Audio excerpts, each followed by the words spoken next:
Hello, English learners. Welcome to LifeTalk English. I'm Nico. And I'm Elisa. So tell me, have you ever had one of those days at work where someone's tone just pushes your buttons? Oh, you mean like when a coworker says, "Can you do this again?" in that voice that makes it sound like you messed up everything? Exactly. Moments like that test your patience and your English at the same time. Yeah, it's not just what you say, it's how you say it. That's today's mission, staying calm and sounding professional even when your blood pressure's climbing. This might be harder than it sounds. Liking what you hear? Hit that like button and subscribe to join us for more, but only if this is your kind of learning. And tell us in the comments where you're listening from and what time it is there. We love seeing our global family in action. Also, if you miss any part, check the playlist link in the description to explore all the episodes. Now settle in, maybe grab a notebook or just relax with your headphones on, and let's ease into today's English journey together.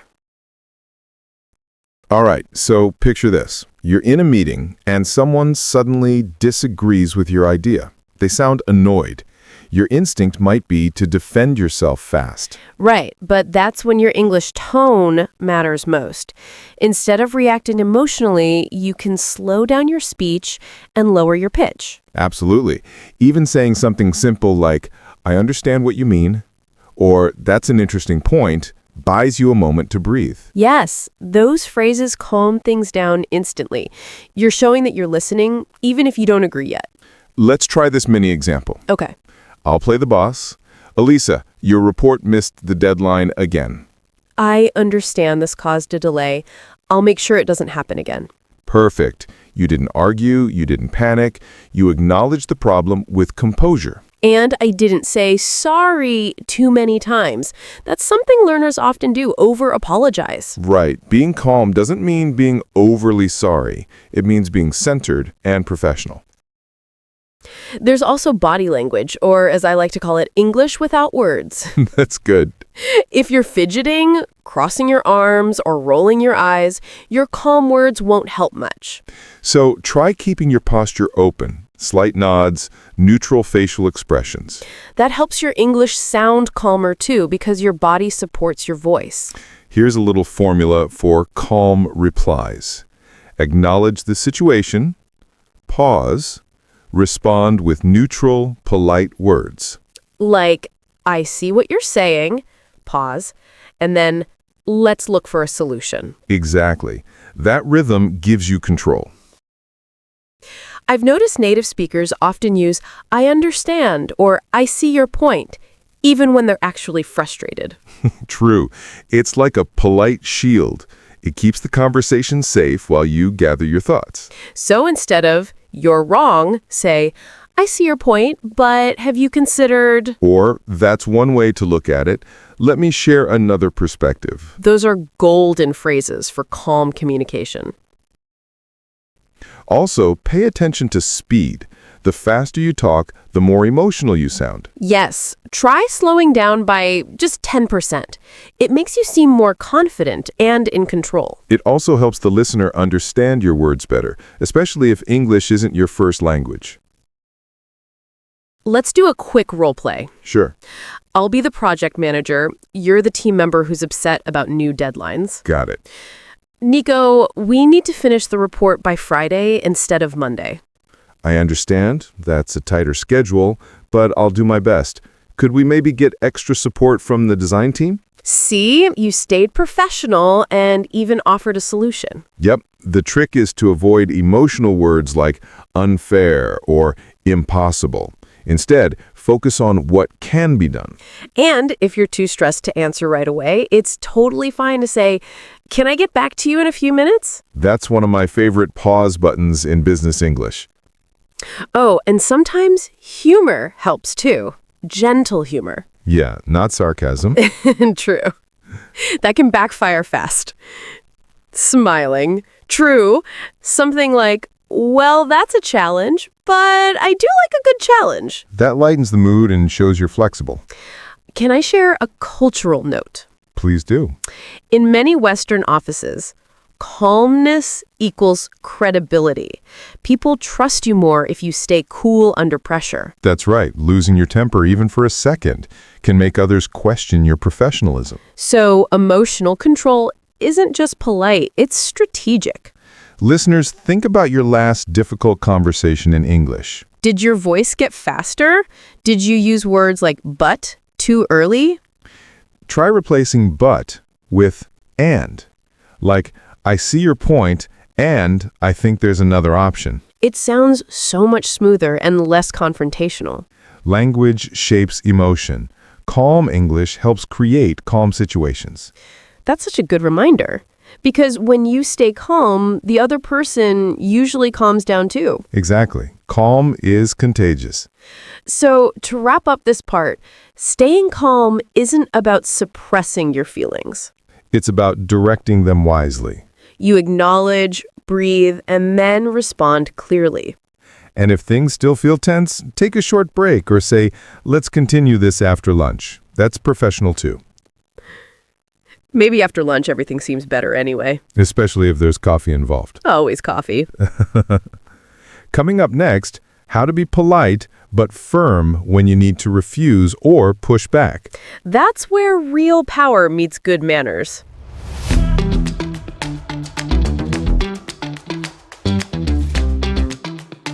Okay, let's face it. Saying no in business isn't easy. Especially when you want to sound polite, but not like a pushover. Right. Learners often worry that refusing a request will sound rude or unhelpful. Or they end up agreeing to everything and later regret it.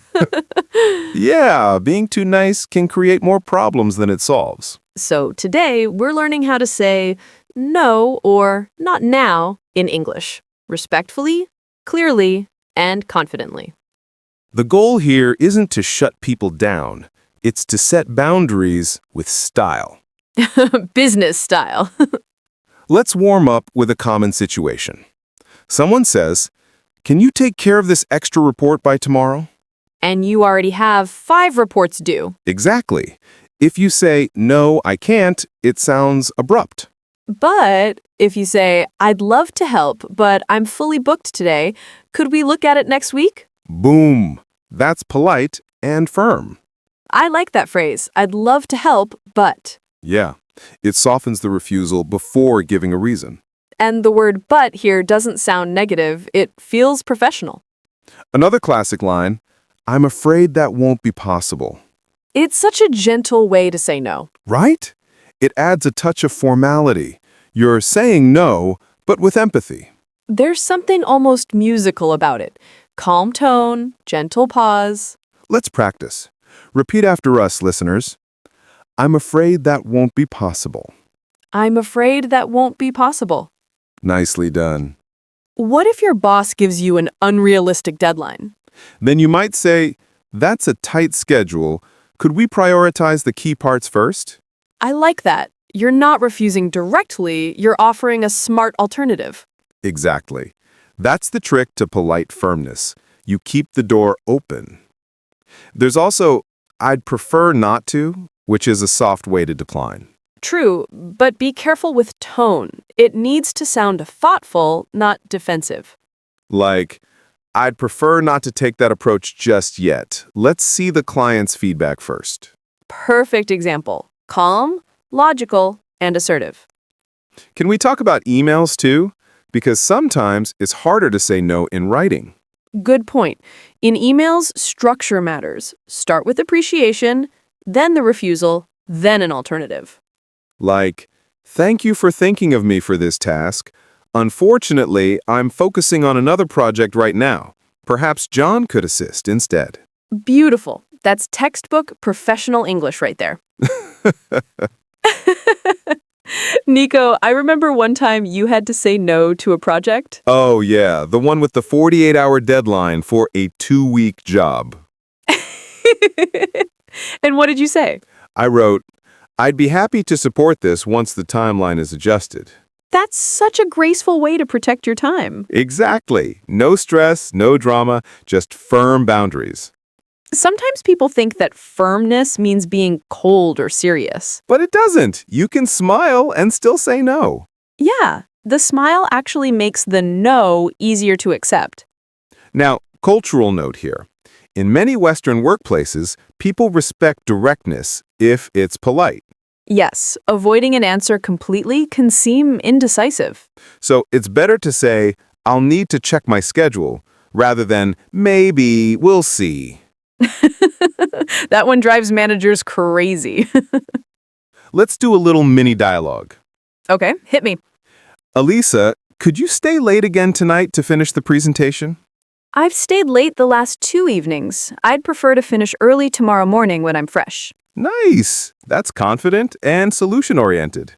And notice, I didn't apologize endlessly, just one clear reason. Exactly. Too many sorries can make you sound unsure.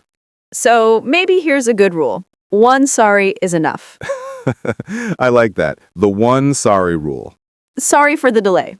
Done. You don't need to say, I'm so sorry. Unless you spilled coffee on your boss's laptop. And maybe 3 sorries.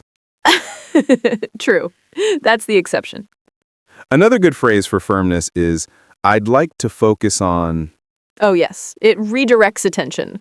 For example, I'd like to focus on completing the current project before starting a new one. You're asserting your priorities without sounding negative. And the tone matters more than the words. Calm, steady, professional. Let's give our listeners a quick cheat sheet for polite firmness. I'd love to help, but I'm afraid that won't be possible. That's a tight schedule. Could we adjust the plan? I'd prefer not to. I'd like to focus on... And for bonus points, add a short reason, not excuses, just facts. Right. I'm afraid that won't be possible. I'm already committed to another task. That sounds responsible, not defensive. So basically, being polite but firm is like being a professional Jedi. Calm, focused, and confident. These are not the deadlines you're looking for. Exactly. On a serious note, though, this skill protects your energy. And it earns respect. People trust you more when you're honest and consistent. It's a long-term reputation builder. So, dear listeners, next time you need to say no, take a deep breath, smile, and use one of these soft power phrases. Because English politeness isn't about saying yes all the time. It's about saying no the right way. Well said. Coming up next, how to turn conflict into collaboration. Ooh, that's going to be fun. Conflict resolution. Here we come.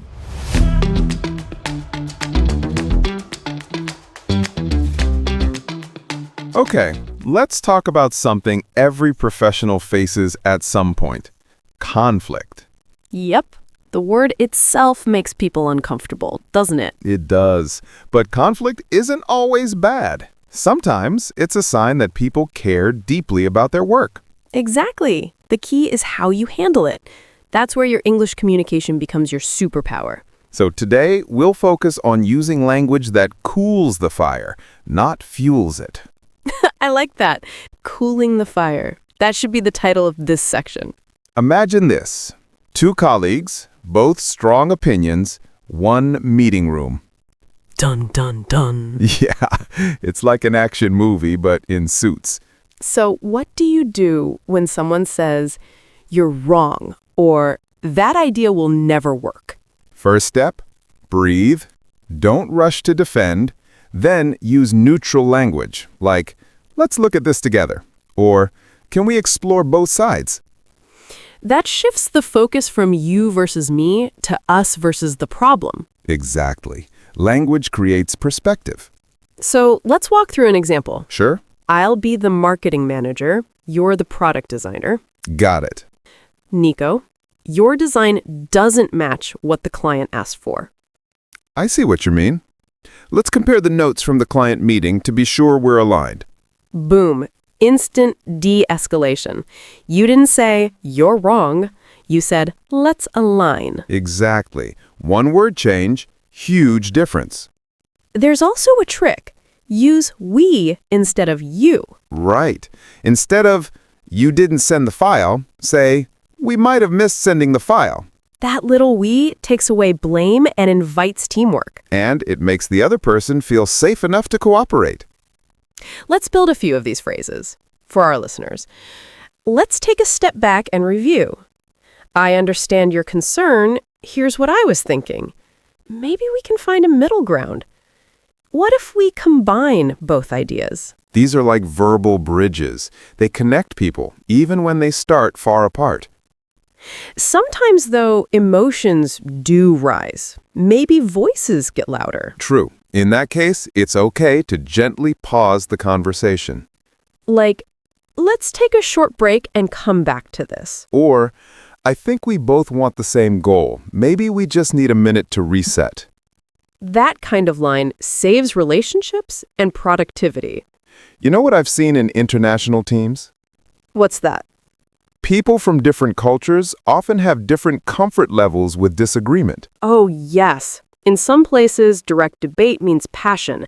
In others, it feels rude. Exactly. So part of conflict resolution is reading the cultural context.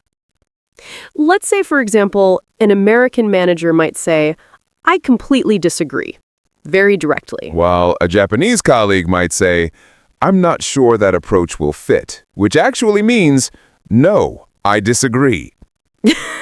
Yes, that's why understanding tone matters more than just words. So if you're unsure, use neutral phrases like, I think there might be another perspective. Or can we revisit that idea? It keeps everything friendly and open. There's a golden word in English conflict resolution, appreciate. Oh yes, it's magic. Saying, I appreciate your feedback instantly lowers tension. Even if the feedback hurts. Especially then. Because it tells the other person, I'm listening, not fighting. Let's do a mini role play again. All right, scenario time. I'll be your coworker, and we're debating how to present data to a client. Got it. I think your slide layout looks messy. Thanks for the feedback, Nico. I appreciate your honesty. Maybe we can simplify the charts together. Nice. You turned criticism into collaboration. And notice I didn't take it personally. I focused on the task. Exactly. In business English, that's gold. Focus on the issue, not the ego. You know what's tricky, though? When the other person doesn't calm down. Right. Sometimes you can't control their mood, only your reaction. So one phrase I love is, I understand this is frustrating. Let's talk when we've both had time to think. That's elegant. You're setting boundaries without sounding dismissive. It also buys time, because conflict handled too quickly can explode again later. Here's something funny. In some offices, people solve conflicts with snacks. Oh, like the peace offering cookie? Exactly. Hey, sorry for earlier. Want a cookie? I mean, food heals everything. But seriously, even small, friendly gestures rebuild trust faster than long explanations. So the formula for conflict resolution goes something like this. Stay calm, listen first, use we language, offer solutions, not blame, follow up kindly afterwards. Yes, that follow-up is the secret step. A short message like, thanks for the discussion earlier. Glad we sorted things out. Leaves a positive memory. And that's how professionals turn conflicts into stronger relationships. Exactly. You don't avoid disagreement, you manage it gracefully. Listeners, think of one conflict you handled recently. What could you have said differently in English to make it smoother? Maybe next time, you'll try one of today's phrases. Because calm English isn't just language, it's leadership. That's so true. All right, ready for our next level?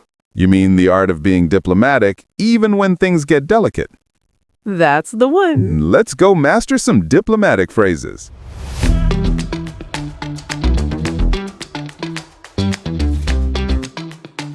Okay, Elisa, let's start with a question. What's the difference between being polite and being diplomatic? Polite is about manners, but diplomatic is about balance. You're polite with purpose.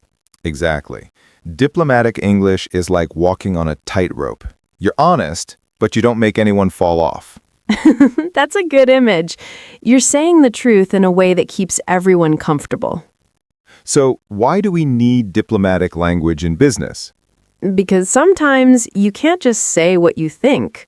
Like, this plan is terrible. Yeah, that might end your career fast. Instead, you say something like, there might be some challenges with this approach.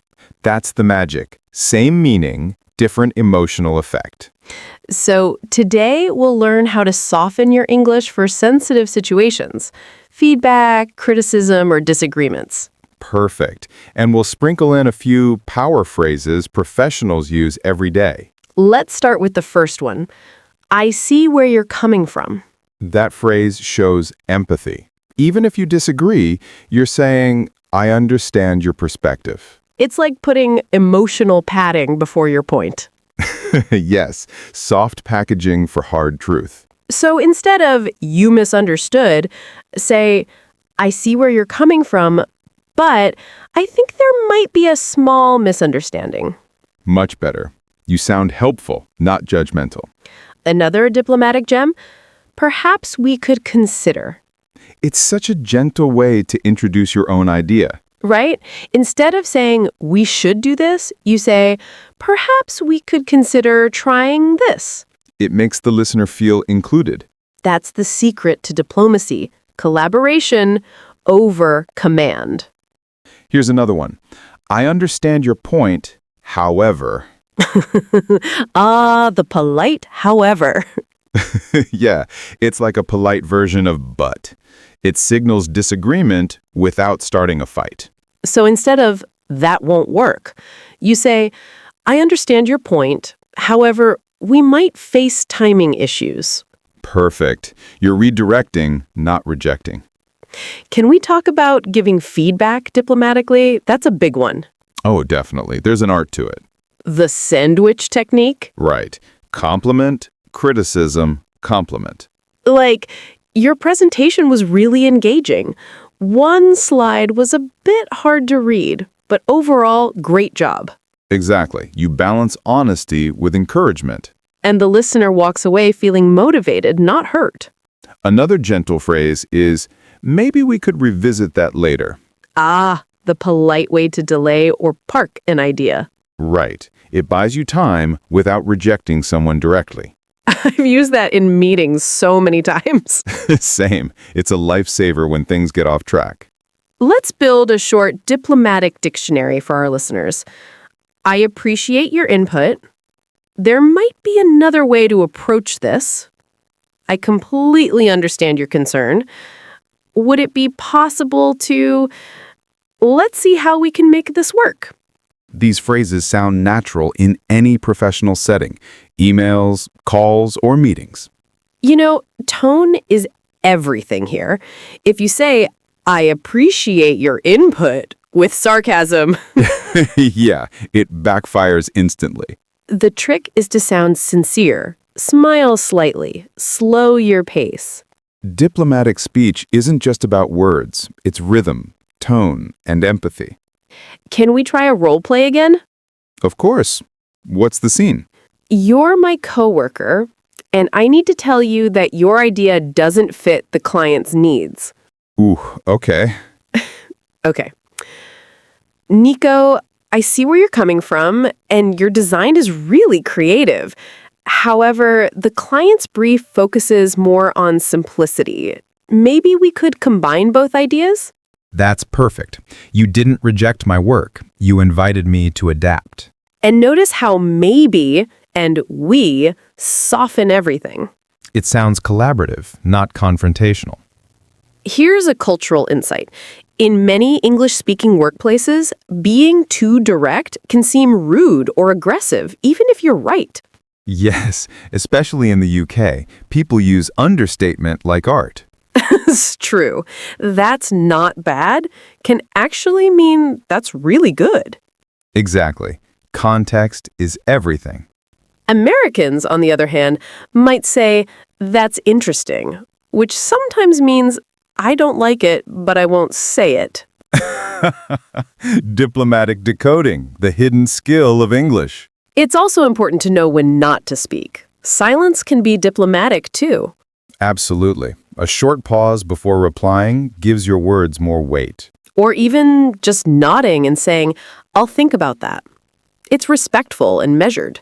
Right. You're showing maturity and self-control. Let's recap a few key diplomatic sentence starters. I see what you mean, but that's an interesting point. Perhaps I completely understand your concern. Would it be possible to? Let's see how we can make this work. These phrases sound high-level, confident, and emotionally intelligent. I love that. Emotionally intelligent English. That's what diplomacy is all about. Yeah, it's about speaking in a way that builds bridges, not walls. And once you master that tone, people start coming to you to solve problems, not cause them. Because you make communication feel safe. Exactly. So, to everyone listening, try replacing one blunt phrase today with a more diplomatic one. Like instead of saying, "You're wrong," try, "That's one perspective. Let's explore another." You'll sound like a pro instantly. And probably make your meetings a lot friendlier. All right, ready for the final section? Oh, yes, the practice role play. We're going to put all these calm, polite, and diplomatic skills into action. So stay tuned. Time to handle a real workplace conflict together.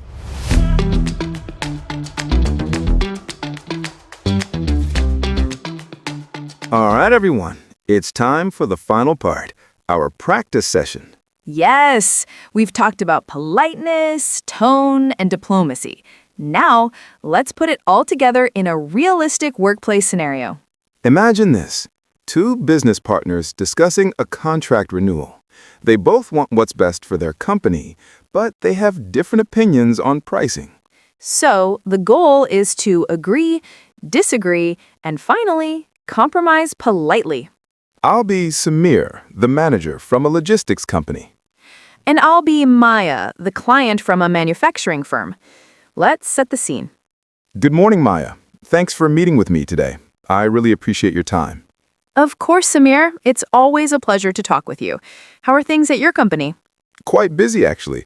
We've had a great quarter, and I hope to continue our partnership with you. That's great to hear.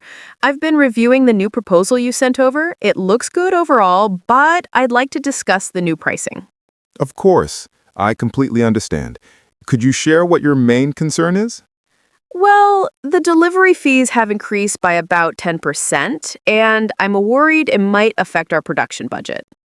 I see where you're coming from. The increase mainly covers higher fuel costs and additional safety measures. That makes sense. Still, from our side, we have strict cost limits this quarter. Perhaps we could consider a smaller increase, say 5%, and review the rate again next season. That's a reasonable suggestion. Another option might be to keep the same price but adjust delivery times slightly, maybe 2 days longer per shipment. I appreciate that flexibility. Let me think. That could actually work for us. I'm glad to hear that. I just want to make sure both sides benefit. Same here. I really value your company's reliability, and I don't want to lose that. That's great to know, Maya. Thank you. So, should we say same price but a 2-day delivery adjustment? Yes, that sounds fair. Let's move forward with that. Perfect. I'll have the updated agreement sent over by tomorrow. Thank you so much, Samir. I really appreciate how flexible you've been. My pleasure. Collaboration always works best when both sides win. Did you notice how polite language kept that whole talk smooth and respectful? Totally. Even though it was a negotiation and they disagreed, the tone stayed positive the entire time. They used a lot of diplomatic phrases like, "I see where you're coming from. Perhaps we could consider." That's a reasonable suggestion. Right. And when Samir made offers, he used we instead of you. Exactly. Saying "we" turns a disagreement into a teamwork moment.